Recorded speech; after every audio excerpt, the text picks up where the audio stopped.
창세기 39장 1절에서 3절 어떻게 살아야 합니까? 요셉이 이끌려 애굽에 데려가매 바로의 친위대장 애굽 사람 보디발이 그를 그리로 데려간 이스마엘 사람의 손에서 요셉을 사니라.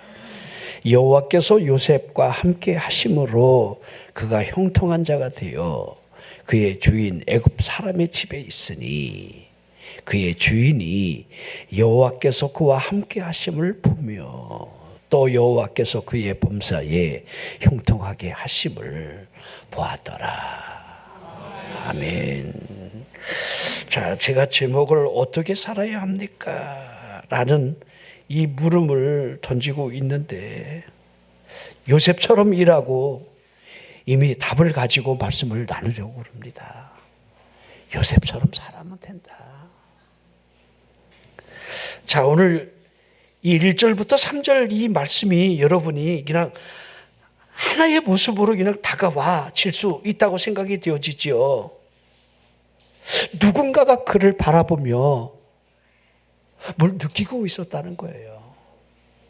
그 사람을 바라보며 하나님이 함께하는 사람이구나. 그를 지금 바라보고 있음을 본문이 가르쳐주고 있습니다. 자, 요셉이 이스마엘 대성들에 의해서 애굽 사람 보디발에게 팔려갔습니다. 종으로 팔려간 그에게서 형통한 모습을 본다는 사실을 여호와가 그와 함께 했다 하고 있습니다. 자, 보았다 두 번 이렇게 강조를 하고 있습니다. 무엇을 보았겠습니까? 무엇을? 하나님이 그와 함께함으로 말미암아 모든 일에 형통이 있다는 사실, 그 사실을 눈으로 보았다는 거지요. 사도행전 7장을 보면 우리 스데반 집사가 순교를 하기 직전에 그가 증언한 이 복음으로부터 쭉 아브람부터 자신들의 조상에 대한 이 언급을 쭉 해나가는데 여러분들 요셉에 대한 이야기가 그때 나와요. 이렇게 표현하고 있습니다. 사도행전 7장 9절이죠. 여러 조상이 요셉을 시기하여 애굽에 팔았더니 하나님이 그와 함께 계셨다. 자, 이렇게 표현하고 있는 거죠. 한 사람의 생애에 대한 한 귀절로 설명해 낼 수 있는 이 말씀이 이거 한 절이었다는 거예요. 하나님이 그와 함께한 사람이 요셉이었다. 자, 아브라함에 대한 이 말씀을 하면서 그는 하나님을 믿었다. 우리의 조상 아브라함은 하나님을 믿었다. 갈 바를 알지 못하지만 가라 하니까 하나님을 믿었기에 갔다는 거 아닙니까? 믿었다. 모세에 대해서는 이 사람 모세는 온유함이 지면의 모든 사람보다 성한 사람이었다. 세례 요한을 대해서도 요한은 아무 표적도 행하지 아니하였으나 요한이 이 사람을 가리켜 말한 모든 것이 다 참이었다. 쭉 이렇게 사도 요한을 향해 예수의 사랑하시는 그 제자라 하고 있습니다. 자, 이런 여러분들 스데반 집사님이 자기 조상들에 대한 그 열거를 하며 현재까지 한 사람 한 사람에 대해서 어떠한 평가를 하고 있는지를 그대로 보여주고 있는 말씀이 된다고 생각이 되어집니다. 자, 사람 됨됨이의 모습이 하나의 모습으로 드러나 보이는 거죠. 여러분들을 바라보면서 여러분의 인생을 한마디로 정의를 한다면 어떻게 정의를 하면 좋겠습니까? 믿음으로 산 사람이었다. 뭐 이렇게 할 수 있겠습니까? 아니면 하나님이 함께함으로 형통한 삶을 사는 사람이었다. 이렇게 해야겠습니까? 아니면 정말 온유한 사람이었다. 이렇게 여러분 정의를 내릴 수가 있겠습니까? 여러분은 여러분을 어떻게 생각을 하시겠느냐 이 말이지요. 자, 요셉의 일생을 바라보면서 항상 형통했다. 행복한 삶을 그가 살았다. 이렇게 우리는 볼 수는 없는 거예요. 단 하나 그에게서 보여지는 것은 그의 영적인 삶의 고리가 하나님과 항상 연결되어 있다는 사실을 그대로 보여주고 있습니다. 그러기에 그의 삶의 초점에서 드러나는 이 모토가 여호와께서 요셉과 함께 계셨다, 이렇게만 기록이 되어 있는 거예요. 자, 우리가 그러기에 우리의 영적인 상태가 어떠한 상태에 있는가를 늘 진실되이 물어봐야 돼요. 나는 하나님과 함께하고 있는가? 이 물음을 던져야 한다는 거예요. 우리가 믿음으로 살겠습니다. 말은 잘하지만은 내 견해나 내 생각이나 내 의지가 얼마나 우리를 이끌어가는지 우리 스스로가 모르는 것이 아니라는 거 잘 알고 있습니다. 우리 다윗을 보십시오. 다윗은 하나님의 마음에 합한 자, 이렇게 여러분들 하고 있습니다. 하나님의 마음에 합했다는 거예요. 그런데 그의 삶을 보면 결코 하나님의 마음에 합하지 않았던 휘청거리는 삶을 우리는 보게 됩니다. 그럴 때마다 그가 일어설 수 있었던 이유는 단 하나였습니다. 영적 고리를 하나님 앞에 걸고 있었다는 거예요. 아멘입니까? 그러기에 회개할 수가 있었고 다시 일어설 수 있었음을 보여주고 있습니다. 영적 고리를 어디에 걸고 있느냐, 이게 굉장히 중요하다는 거예요. 그러기에 여러분, 사울왕을 보면 너무 비교가 되는 거지요. 자신의 견해가 얼마나 견고해져 있으면 하나님 앞에 영적 고리가 걸려져 있지 않았다는 거, 그러기에 진실된 참된 회개가 그 안에서 일어나지 않았다는 거예요. 선지자를 붙들면서 이번 한 번만 기회를 달라고 하나님 앞에 하는 행위가 아닌 인간적인 그 견해가 그의 삶을 이끌었다는 사실을 사울왕을 통해서 우리는 분명히 볼 수가 있습니다. 자, 우리 사도행전 10장에 우리 이 고넬료 가정의 베드로가 여러분들 이 우여곡절 끝에 다가와서 하나님이 이 가정에 지금 필요한 말씀을 증언하게 자신을 세웠다는 사실 앞에 복음을 쭉 열거하고 증거할 때에 어떤 말씀을 했는지 아십니까? 사도행전 10장 38절에 하나님이 나사렛 예수에게 성령과 능력을 기름 붓듯했다. 그가 두루 다니셨고 선한 일을 행하셨고 마귀에게 들린 모든 사람을 고치셨다. 이는 하나님이 함께 했기 때문이다. 이렇게 간단하게 우리 예수님이 어떤 분이냐? 하나님이 함께한 분이다. 여러분, 그분의 이름이 무엇입니까? 임마누엘. 하나님이 함께 하시는 분, 이렇게 여러분 정의를 해 나갈 수가 있습니다. 그러기에 하나님이 함께 하신다라고 하는 이 사실적 의미는요, 어찌 보면 하늘에 속한 자의 형상을 입은 자라, 이렇게 해도 틀린 말이 아니에요. 고린도전서 15장 49절을 보십시오. 우리가 흙에 속한 자의 형상을 입은 것 같이 또한 하늘에 속한 이의 형상을 입으리라. 두 형상을 우리가 입고 있다는 거예요. 자, 여러분들이 흙에 속한 자의 형상은 반드시 입고 있는데 또 한이 있어야 한다는 거예요. 하늘에 속한 이의 형상이 입어져 있는가를 보라 하고 있는 겁니다. 갈라디아 4장 19절에 나의 자녀들아, 너희 속에 그리스도의 형상을 이루기까지. 여러분, 복음의 해산의 수고를 여러분 사도가 왜 이토록 여러분 열망을 했는지를 보여주고 있는 거지요. 너희 속에 그리스도의 형상을 이루기까지 이렇게 하고 있는 겁니다. 하나님의 형상은 예수 그리스도의 영광의 광채가 비춰져 여러분 있을 때에만 있게 되는 것을 고린도후서 4장 4절에 말씀하고 있어요. 그 중에 이 세상의 신이 믿지 아니하는 자들의 마음을 혼미케 하여 그리스도의 영광의 복음의 광채가 비치지 못하게 한다. 그리스도는 하나님의 형상인데 이 세상 신으로부터 그리스도의 광채가 비춰지는 것을 지금 두려워하며 막고 있다는 사실을 보여주고 있는 거죠. 하나님이 함께 하신다. 한마디로 표현하면 하나님의 빛이 우리 가슴 속에 비춰지고 있다. 이렇게 할 수가 있습니다. 자, 우리 요셉이 하나님과 함께한 이 삶을 살아가는 이 과정들을 보면요, 이 요셉도 실은 참 힘겨운 삶을 어려서부터 살아가지요. 아버지가 아무리 사랑을 많이 해줘도 어머니가 없는 그 이복 형제들 틈바구니 속에서 그의 삶이 얼마나 힘겨웠을까? 얼마나 외로웠을까? 이건 충분히 여러분 우리가 예상을 하게 됩니다. 그러니까 자기가 사랑하는 그 아들을 낳아준, 사랑하는 여인이 낳아준 이 아들 요셉이 야곱이 볼 때는 얼마나 이뻤겠습니까? 그 편견된 사랑이 이복 형제들의 여러분들 거슬림을 주게 했다는 거, 이거 아버지 잘못도 굉장히 커요. 아니, 자식을 여러분들 똑같은 옷을 입혀야지, 하나는 여러분들 비단 옷 입히고 하나는 농부의 옷을 입히면 이거 여러분 누가 여러분들 기분 좋아하겠습니까? 근데 요셉에게도 문제가 많아요. 정직한 게 좀 너무 과했죠. 형제들의 비리를 옆에서 보면 다 이렇게 까발렸잖아요. 아버지로부터 호출 받아갖고 막 여러분 야단을 맞을 때 이 새끼가 그랬구나, 저 새끼가 그랬구나, 왜 모르겠습니까?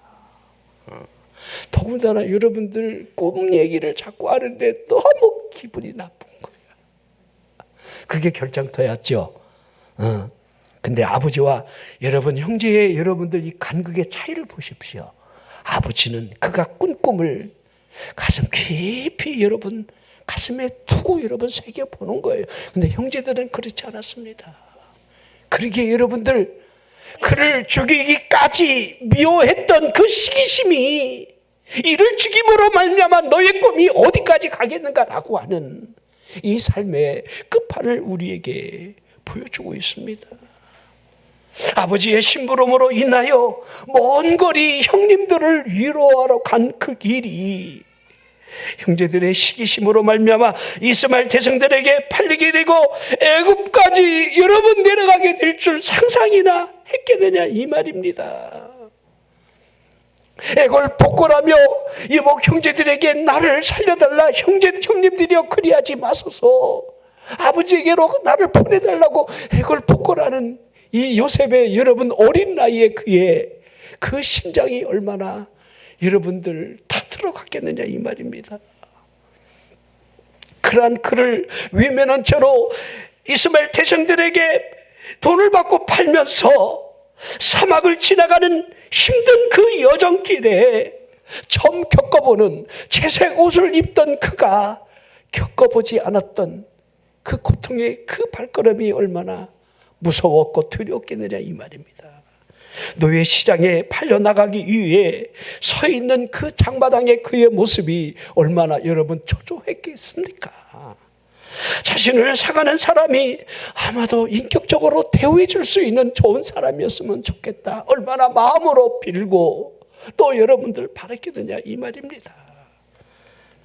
하지만 노예 시장에 서 있는 그곳에도 하나님이 그와 함께 하셨습니다. 바로의 신하였던 친위대장 애굽 사람 보디발이 요셉을 사갔는데 그곳에서 그의 여러분들 애굽 당시에 여러분 집들마다 청결하지 않고 정돈되지 않은 그곳에 팔려가 그 집을 정결하게 만들고, 어찌 보면 그의 삶이 나락으로 떨어져 깊은 좌절감이나 우울감이 그를 무기력하게 삶을 지배해 갈 수 있을 만한데도 자신의 일을 하며 성실로 식물을 삼은 그의 삶에 이 보디발이 요셉을 바라보며 여러분들 그가 내렸던 이 결론들을 우리는 계속해서 보게 되는 거예요. 아, 요셉이 오면서부터 우리 집이 달라지고 있구나. 첫째, 집구석이 깨끗해진 거예요. 유대인들은 정결하기로 유명합니다. 중국 사람들 더럽잖아요. 씻지도 않고 막 아무 데다나 막 오줌 싸고 똥 싸고 막 그렇죠. 그게 여러분 흐르는 문화예요. 자, 창세기 39장 5절을 보십시오. 그가 요셉에게 자기의 집과 그의 모든 소유물을 주관하게 한 때부터 여호와께서 요셉을 위하여 그 애굽 사람의 집에 복을 내리심으로 여호와의 복이 그의 집과 밭에 있는 모든 소유에 비친지라. 누구를 위해서? 요셉을 위해서. 누가? 여호와 하나님이. 누구 때문에 복을 주는 거예요? 보디발 집이 잘나서? 아닙니다. 그 집에 요셉이 있으니까 요셉을 위하여 하나님이 애굽 사람 집에 여러분 복을 내렸다 하고 있습니다. 여러분 그래도 보디발이 잘한 건 있어요. 보디발이 그래도 눈은 보는 눈이 있어갖고 요셉을 사갔잖아요. 그리고 뭔가 여러분 분별력이 있잖아요. 저 청년이 대단하다. 모든 집안 일들을 그에게 다 위임하고 맡겨버리잖아요. 그러기에 복받은 사람이 복의 일을 행하는 곳에 하나님의 복이 임했다는 사실, 그 사실을 그대로 드러내 보여주는 거예요. 요셉을 위하여, 요셉 때문에. 그러니까 여러분들이 그런 생각을 해야 돼요. 하나님이 여러분 때문에, 여러분을 위하여 하나님의 복을 주셔야 하지 않겠느냐 이 말이에요. 그 사실적 인식을 얼마나 가지고 있느냐. 하나님이 함께하는 사람을 위해서 하나님의 복이 임하고 있다. 자, 보십시오. 하나님의 계획이 있는 사람을 통해 하나님이 위하여 하셨던 모든 일들이 성경 전체에 기록이 되어 있습니다. 노아를 보라는 거예요. 노아는 어찌 보면 인류의 두 번째 아버지라 이렇게 해야 합니다. 여러분 아담의 후손들은 전부 물에 의해서 여러분 다 잠겨버렸어요. 이제 새롭게 인류는 노아를 통해서 그 8식구를 통해서 인류가 새롭게 재창조되었다는 사실을 볼 수가 있습니다. 그때 그가 한 일이 무엇이었습니까? 한번 여러분들이 그냥 노예 방주 쉽게 생각하지 말고 120년 동안 졌다는 거 여러분이 아시면 그냥 묵묵히 여러분들 그가 어떤 일을 해나갔을까 여러분이 충분히 상상을 해보라는 거예요. 우리는 기도가요 너무 여러분들 쉽게 응답되는 줄을 착각을 해요. 그렇지 않아요. 하루 이틀로 여러분 순종한다고 순종의 결과물을 얻으려고 생각하면 안 돼요. 그러기에 노아의 여러분 별명이 바보 노아였을 것 같아요. 저 바보 노아, 바보 할아버지, 저 멍충이. 아니 배를 바닷가에다 만들어야지 어떻게 산속에다 만들어. 저 배가 어떻게 뜬다고. 상상 불가합니다. 이해 불가합니다. 그런데 노아는 하나님의 말씀을 믿었다는 거예요. 요셉을 보십시오. 요셉은 이런 의미로 본다면 인류를 구원한 새로운 양육자라 이렇게 할 수가 있습니다. 하나님이 당시에 그 인류로 하여금 극심한 가뭄 때문에 굶어 죽어야 할 심판대 앞에 세워놓을 수밖에 없는데 하나님이 그때를 위해서 요셉을 예비해 놓았다는 거예요. 그가 7년 동안 성실하게 이 극심한 가뭄을 이길 수 있는 이 준비가 없었다라고 한다면 그때 인류가 다 굶어 죽지 않았겠습니까? 이 요셉을 그런 의미에서 보라는 거예요. 자, 요셉이 살아가는 이 삶에 순간순간 위기가 있었습니다. 우리가 살아가는 삶에 매 순간이 위기 아닌 것이 어디 있습니까?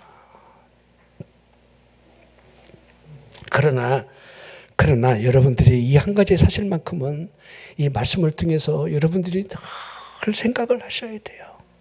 하나님의 동행. 하나님이 나와 함께 하는가. 요새 하나님은 함께 하셨는데. 그렇죠? 자, 함께하는 이 사람에게 여러분들 있게 될 많은 어려움들을 하나님만 바라밖에 넉넉히 이겼다고 생각이 되어집니다. 위기로부터 타협하지 않는 그의 믿음. 자, 요셉이 여러분들 가정의 대소사를 다 위임받았을 때에 그 시험이 오는 장면들을 우리가 좀 기억해 보면 좋을 것 같아요. 시험은요, 평안할 때 오는 거지. 노예 장터에 서 있을 때 시험 오는 거 하나도 없습니다.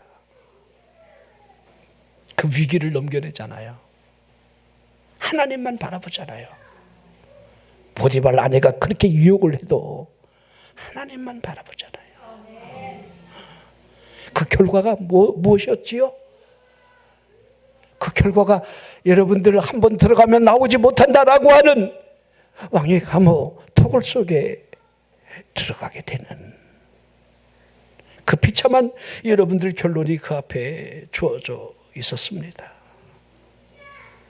억울한 누명을 쓴 채로 고난 앞에 서 있는 그의 삶이 얼마나 산 넘어 산인지, 왜 이렇게 계속 잘 될 듯 하면서 꼬이는지, 마치 삶이 롤러코스터를 타는 것처럼 올라갔다 내려왔다, 그 위기의 연속이라는 사실을, 마치 억울한 누명을 쓰면서 감옥에 갇혀있는 이 요셉은 차라리 전관의 독침에 쏘이는 것보다 모욕을 당하는 그 순간으로부터 괴로움, 여러분 이 억울함이 얼마나 컸겠습니까?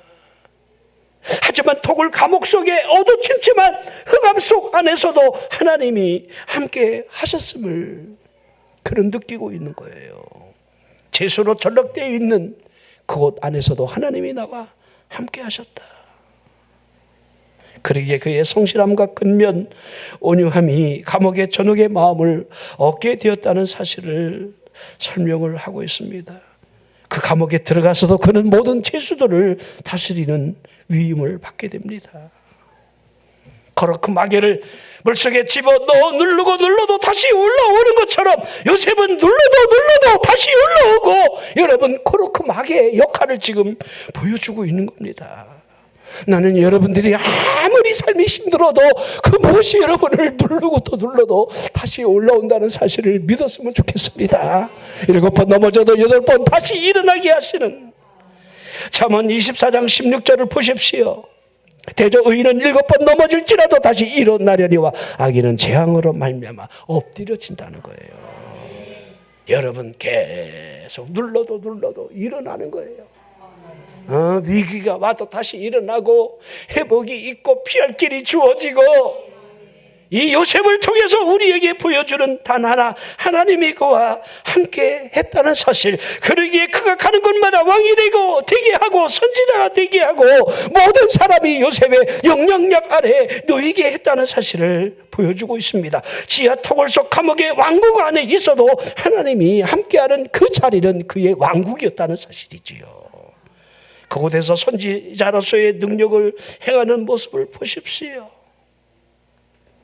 수심이 가득 찬 두 관원이 그 앞에 섰을 때 오늘 어찌하여 근심이 있습니까? 하는 말을 보십시오. 얼마나 당당한 선지자의 여러분 모습을 하고 있습니까? 그런 요셉에게서 감옥에 갇힐 죄수라 이렇게 여길 수가 있겠느냐 이 말입니다. 아닙니다. 그들이 근심에 찬 이유로 꾼 꿈에 대해 여러분들 정확하게 해석하는 대로 여러분 일이 일어나는 걸 보십시오. 요셉 안에 초자연적인 지혜가 있는 것도 미래를 점치는 총명이 있어서가 아니라는 거지요. 하나님이 함께함으로 말미암아 그 꿈 이면 속에 숨어있는 비밀을 알 수 있는 선지자였다는 사실을 보여주고 있는 거예요. 그는 어느 곳에 가든 왕의 역할을 했고, 그는 어떠한 상황 속에서도 선지자로서의 역할을 감당해냈다는 사실을 그대로 보여주고 있습니다. 그렇죠. 그러기에 복음 안에는 하나님의 능력이 우리와 함께 해야 한다는 거예요. 성령의 능력, 성령의 나타남. 그래서 사도 바울이 그걸 계속 설명하고 있는 거예요. 복음이 말과 지혜로 이루어지지 않았다. 오직 성령의 나타남. 우리의 삶에 하나님의 성령의 역사가 개입하지 않는다라고 한다면 우리는 여러분 어떤 삶을 우리가 살아가겠습니까? 하나님을 의지하는 거. 자, 요셉이 17세의 소년으로부터 30세가 될 때까지 불행의 희생자로 구역을 다 겪고 난 이후에 하나님이 꿈을 통해서 바로 앞에 서게 된다는 사실을 보게 됩니다. 다 얼마나 드라마틱합니까? 이제 결론을 향해 지금 가고 있는 거지요. 하나님이 바로 앞에 세우려고 이것 때문에 바로를 꿈을 꾸게 하고, 제가 이 바로를 생각하면 느부갓네살 왕하고 비교가 되기 때문에 그래서 바로는 좀 착한 왕이다, 그런 생각을 하게 돼요. 그런데 여러분들, 이미 사전에 여러분들 이 예행 연습이 있었던 거예요. 술 맡은 관원장, 떡 맡은 관원장의 꿈꾼 대로 여러분 이루어지는 것을 이미 간증을 통해 바로의 마음은 이미 녹아져 있는 거예요. 이게 이 느부갓네살 왕은요, 이 다니엘을 이해하거나 알 수 있는 그런 간접 체험이 없었다는 거잖아요. 그죠? 저것들이 너무 많아.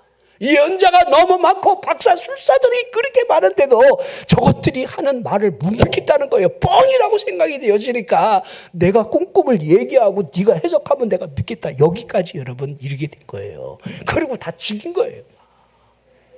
근데도 보십시오. 근데도 보라는 거예요. 다니엘이 느부갓네살 그 꿈속 안으로 들어가서 그 꿈을 여러분들 풀어제치는 그 일들이 이게 사람이 할 수 있는 일이겠느냐 이 말입니다.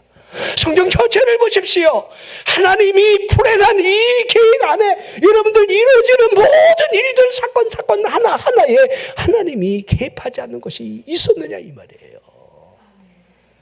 하나님의 개입이 이제 바로를 통해, 꿈을 통해서 여러분들 요셉을 세우게 하고, 요셉이 하는 이 고백이 창세기 41장 16절에 여러분들 기록이 되어 있습니다. 요셉이 바로에게 대답하여 이르되 내가 아니라 하나님께서 바로에게 편안한 대답을 하실 것입니다, 그 말이지요. 내가 아니라는 거예요. 하나님이 하신다는 거예요. 여러분, 그의 말 한마디 한마디에 하나님이 모습을 보십시오. 여러분, 부자가 그의 소출이 풍성함으로 내 영혼아 편안히 먹고 쉬고 즐기자라고 하는 방법으로 더 여러분 창고를 넓게 지었지만은 내가 나의 6번이라고 하는 이 단어를 쓰면서 하나님이 내게, 하나님이라는 단어는 단 한 줄도 기록이 되어 있지 않습니다. 그때 하나님이 그러시는 거예요. 오늘 밤에 내가 내 영혼을 거둬갈 텐데 내 예비한 것이 네 것이 되겠는고? 물어보라는 거예요. 하나님이 엔조이먼트, 즐길 수 있게 하나님이 하지 않게 하신다는 거예요. 자, 여기 꿈의 해석을 들은 바로가 요셉으로 하여금 애굽의 통치자로 여러분 세우게 되는데, 창세기 41장 38절 나와 있지요. 바로가 그의 신하들에게 이르되 이와 같이 하나님의 영에 감동된 사람을 우리가 어찌 찾을 수 있으리요. 아멘. 난 우리 성도들이 하나님의 영에 감동된 사람이 됐으면 좋겠습니다. 하나님의 영에, 저 사람은 하나님의 영에 감동되어 있구나, 기도하는 사람이구나, 이렇게. 근데 아무리 봐도 입으로는 믿는다는 것 같은데 하나님의 영에 감동된 것 같지가 않아. 이렇게 여러분 느껴지는 것이 얼마나 불행한 일입니까? 우리 장로님들이, 우리 권사님 집사님들이, 우리 청년들이 하나님의 영에 감동되어 있구나. 자, 하나님이 요셉과 함께 계셨으므로 이 모든 일들이 가능했겠지요. 자, 그러기에 여러분들 역으로 요셉이 하나님의 임재하심 가운데 살았음을 역으로 여러분들이 이해를 하라는 겁니다. 하나님이 막연하게 나와 함께한다 하지 말고 내가 하나님과 그 임재 안에 들어가 있는가가 있으라는 거지요. 하나님의 임재하심의 증거들을 우리가 여러분 왜 모르겠습니까? 모르는 바가 아니에요. 너희가 내 안에 거하고 내 말이 너희 안에 거하면 왜 모릅니까? 그분 안에 있다는 거. 그렇죠? 원줄기에 붙어있는 가지가 끊어진 채로 여러분들 무슨 일이 일어나는 거 우리가 왜 모르겠습니까? 자, 그의 여러분들 이 모습 하나하나를 보십시오. 하나하나를 보면 요셉은 하나님과 함께 했다라고 하는 증거를 그대로 그 삶의 모습에서 드러내 보여요.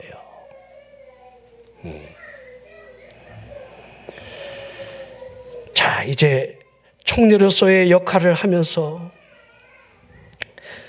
이제 하나하나 그의 삶에 하나님이 번성케 하시는 그 일을 통해서 입으로 간증하는 하나하나가 하나님이 얻게 하셨다. 하나님이 번성케 하셨다. 하나님이 그의 입술로부터 여러분들 간증을 들어보십시오.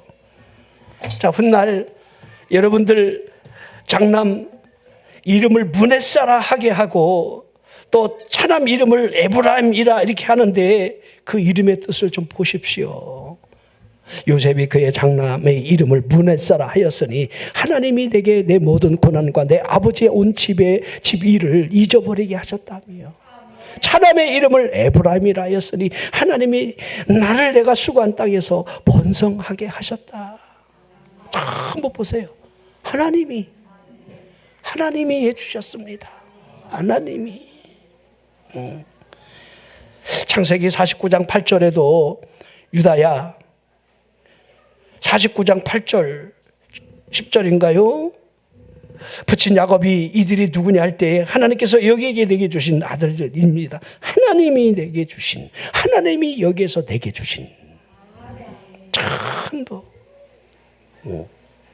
자, 그의 삶의 하나하나의 모멘텀이 전부 하나님이에요. 삶의 방식이 하나님이. 아마 여러분 물어보십시오. 하나님이 함께 하셨다. 하나님이 하신 것이다. 하나님이 하실 겁니다. 라고 하는 그런 것들이 우리에게 있느냐 이 말이에요. 자, 그리고 요셉은 마음이 청결했지요. 청결한 자가 하나님을 본다 했는데, 온유한 자가 땅을 기업으로 차지한다 했는데, 요셉을 보면서 나를 좀 볼 수 있어야 한다는 거예요. 그리고 그에게는 지혜가 있었지요. 그 지혜를 어디서 찾아야 하겠습니까? 저는 단 하나, 요셉의 지혜를 침묵에서 찾아보고 싶어요. 침묵. 우리는 입이 너무 빨라. 어쩜 그렇게 입이 그렇게 가벼운지. 에? 발 없는 말이 천리를 간다는데 내가 볼 때는요, 천리가 말리는 가는 것 같아. 어쩜 그렇게 입이 그렇게 촉상 맞고 그렇게 가벼운지.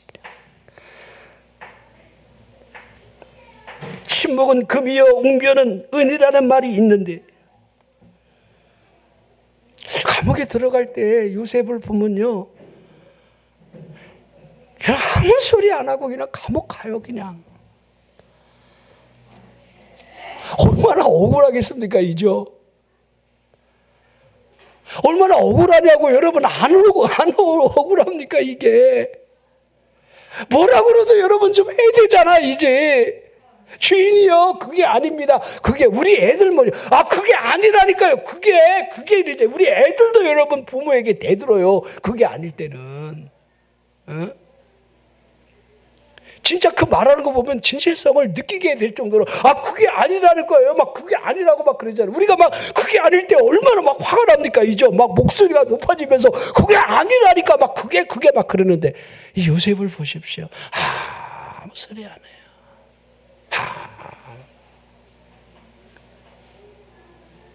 아주 이게 침묵의 돌을 튼 사람이다. 이렇게밖에 이해가 안 돼요. 그의 삶을 보면요, 불평하는 모습 자체를 볼 수가 없어요. 자, 클라이막스가 나오죠. 자기를 팔아먹은 형제들을 이제 낯짝을 보는 순간이에요. 원수는 외나무 다리에서 만난다더니 내가 애굽의 총리가 되고 저것들이 비굴하게 이제 곡식을 사러 지금 굽신굽신대는, 자기가 지금 동생인지도 몰라. 애굽의 총리로만 보여. 감히 얼굴도 여러분 마주 쳐다보지도 못해. 그 여러분 소설처럼 이루어지는 그 사건을 보십시오. 누명을 씌우기도 하고 감옥에 집어넣기도 하고 그들끼리 대화하는 소리를 듣기도 하고. 그러니까 막 유다가 그러잖아. 우리가 그때 우리 동생 우리 팔지 말라고 내가 그렇지 않았느냐 막 이러죠. 서로 막 그러잖아요, 이죠. 그러니까 요셉이, 형제들이 뉘우치기는 하는구나. 나를 저렇게 죽이려고 팔아먹었는데 내 혈육의 동생 베냐민은 어떻게 지내고 있을까? 저들이 나를 학대했듯이 내 동생을 학대하지는 않았을까? 이런 것들이 막 주마등처럼 지나가는 거예요. 창세기 45장 5절을 보십시오. 당신들이 나를 이곳에 팔았다고 근심하지 말라는 거예요. 한탄하지도 말라는 거예요. 하나님이 생명을 구원하려고 이런 일이 있을 줄 알고 당신들을 통해서 당신들도 피해자니까 절대로 나를 팔았다고 생각하지 말고 하나님이 한 거라고, 이렇게 오히려 우리 여러분 이런 생각합니까? 하나님이 이렇게 하셨다고? 막 저 인간을 막 주리를 막 틀고 싶지? 저 인간 때문에 내가 이렇게 그냥 고통을 겪고 이렇게 살아왔는데 막 이러잖아요, 우리가. 근데 하나님이 그렇게 하셨다. 여보 걱정하지 마. 당신이 부도낸 것은 하나님 뜻이야. 여보 걱정하지 마. 당신이 도박한 거 하나님의 뜻이야. 이렇게 합니까? 아니잖아요, 이죠. 한 번이라도 해봤어요? 안 해봤잖아, 우리. 총리까지 안 가서 그런가요? 그 위치에 아직 안 가서. 자, 창세기 45장 7절 더 기가 막힙니다. 하나님이 큰 구원으로 당신들의 생명을 보존하고 당신들의 후손을 이 세상에 두시려고 나를 당신들보다 먼저 보냈다. 먼저 보냈다. 다 먼저 보냈다. 자, 8절 그런즉 나를 이리로 보낸 이는 당신들이 아니요 하나님이시라. 하나님이 나를 바로에게 아버지로 삼으시고 그 온 집에 주로 삼으시며 애굽 온 땅의 통치자로 삼으셨나이다. 파는 게 아니라 하나님 보낸 거라는 거예요. 자, 이게 얼마나 놀라운 일입니까? 하나님이 함께한 사람의 이 모습을 보면서 이 삶의 어티튜드가 어떠했다는 사실을 우리에게 그대로 보여줍니다. 여러분, 제가 그런 얘기 하잖아요. 복받는 사람은 복받는 이유가 있다. 안 되는 사람은 안 되는 이유가 있어요. 제가 복받는 사람의 이유를 딱 하나 드릴게요. 복받는 사람은요, 기도하는 사람이에요. 그 사람이 하나님이 함께하는 사람이고 하나님을 의지하기 때문이에요. 기도하는 사람이 지금까지 나는 망했다는 소리를 들어본 적도 없고요. 제 목회 경험상 저 기도하는 저 가정이 여러분들 힘겨워졌다 이런 소리를 들어본 적이 없어요. 하나님이 함께 하는데. 제가 여러분 어떻게 살아야 합니까? 요셉처럼. 요셉이 어떻게 살았냐고요? 하나님과 동행하는 삶을 살았다. 이게 여러분 끝입니다. 에녹, 그러니까 하나님과 동행했다 그러죠. 죽음마저 여러분들 뛰어넘는 하나님과 동행의 여러분 축복의 모습을 보여주고 있습니다. 히브리 11장 여러분 전장을 보십시오. 믿음장에 여러분 믿음은 바라는 것들의 실상이요 보지 못하는 것들의 보이지 않는 것들의 증거를 하시면서 그 증거가 선진들이 이 모든 것들을 증거로 보여줬다. 하나님도 마치 하나님의 말씀을 보이지 않는 것으로부터 빛이 있으라 묻이 나누이라. 잘못 보십시오. 하나님도 믿음으로 말씀을 통해서 했듯이 전부 믿음의 사람들이 어떠한 방향성을 가지고 나가는가. 그 안에 있는 하나님의 동행하심. 그렇죠. 에녹도 동행했고. 그렇죠. 여러분들 창세기 4장에 등장하는 여러분 우리 아벨의 여러분들 그 믿음의 외침 소리 전부 하나님과 연결고리가 있다는 사실을 보여주고 있습니다. 여러분들이 예배하려고 하나님 앞에 이렇게 여러분들 3일 예배도 나오고 또 막 그냥 새벽 예배도 막 생명처럼 막 기를 쓰고 어떤 사람은 작정기도 하느냐고 교회에서 막 일찍 이불은 별전정. 그래도 여러분들 중심이 하나님 앞에 있는 거잖아요. 작정된 시간에 나와서 막 하나님 앞에 몸부림치는 이유가 뭡니까? 이죠. 아침에 출근하면서 교회 들리고 퇴근해서 교회 들려서 막 하나님 하는 이유가 뭡니까? 이게 여러분들이 이게 흔들리지 말아야 한다는 거예요. 잘 나갈 때도. 요셉이 얼마나 성실한지 총리가 되는데도 여러분들 직접 몸으로 다 찾아가서 여러분들 곡식 저장고는 어떻게 했는지, 어떻게 하는지 다 직접 눈으로 확인하고 여러분 저장하고. 보통 지위가 높아지면요 입으로만 하잖아요. 이제 확인도 안 하고. 이 요셉을 보십시오. 얼마나 대단한지.